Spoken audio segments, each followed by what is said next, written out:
যার আয়ুষ্কাল যেদিন যখন শেষ হয়ে যাবে তাকে তখনই পৃথিবী থেকে চিরবিদায় নিয়ে যেতে হবে। এই তো আজকে যার শ্রাদ্ধ উপলক্ষে এই রামায়ণ গানের আয়োজন, প্রায় সবাই জানে সে আমার শিষ্য সন্তান, এবং আজকের না বহু বহু বছর আগে এরা আমার শিষ্যত্ব পালন করেছিল। ভগবানের কি ইচ্ছা, মা দুর্গার কি পরিকল্পনা তিনিই জানেন, আমরা শুধু অনুমান করতে পারি।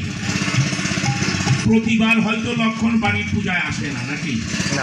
প্রতিবার আসে না, প্রতিবার আসে না, কিন্তু এবার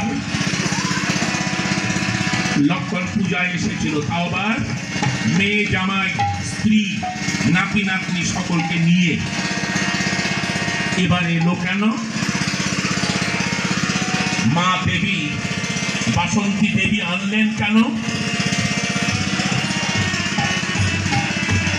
উপরে থেকে যিনি সবকিছু পরিচালনা করেন তিনি বড় প্রসন্ন ছিলেন লক্ষণের প্রতি, তাই তার জীবনের শেষ বছরটাকে তিনি সেইভাবে করে দিয়েছেন। বাড়ির পূজায় তার যেমন নাকি উপস্থিত হয়েছিল পরিবারের সকলকে নিয়ে, বাড়ির মাটি প্রণাম করে গেছে।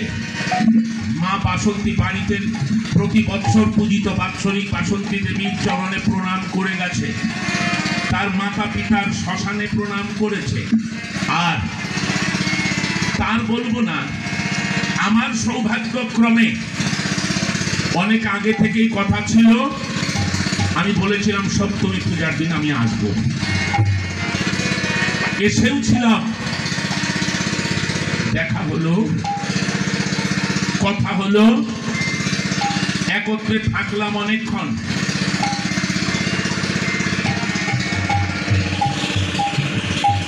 তারপর বিদায় হলাম, ডাকতে ডাকতে যে লক্ষণ আসি রাম আসি করতে করতে বেরিয়ে গেলাম। তার অব্যবহিত পরেই ফোন পেলাম যে লক্ষণ আর নেই। এমনি করে আমরা কত পরিকল্পনা করি, কত স্বপ্ন দেখি, কত সুখের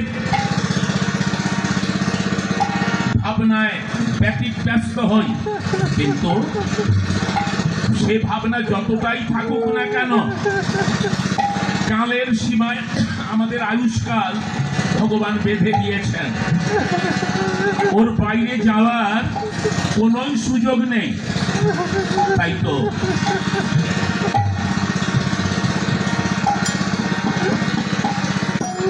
তো বলা হয়েছে যে সংসার অনিত্য, সংসারে আমরা যারা আছি, যা যা আছে চতুষ্পার্শ্বে গাছপালা পশু পাখি মানুষ নদী হ্রদ পাহাড় পর্বত সবই অনিত্য, আজ আছে কাল থাকবে না। ভবরঙ্গ মঞ্চ মাঝে রঙের নটবর হরি, যারে যা সাজান সে তাই সাজে। পৃথিবী নামক নাট্য মঞ্চে রঙের নটবর হরি ভগবান আমাদের যাকে যা সাজিয়েছেন সে তাই সেজে সংসার ক্ষেত্রে সংসার নামক নাট্য মঞ্চে অভিনয় করছি। এই অভিনয়,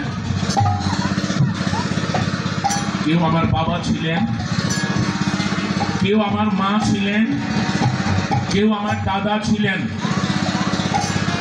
আমি তাদের একজন ছিলাম।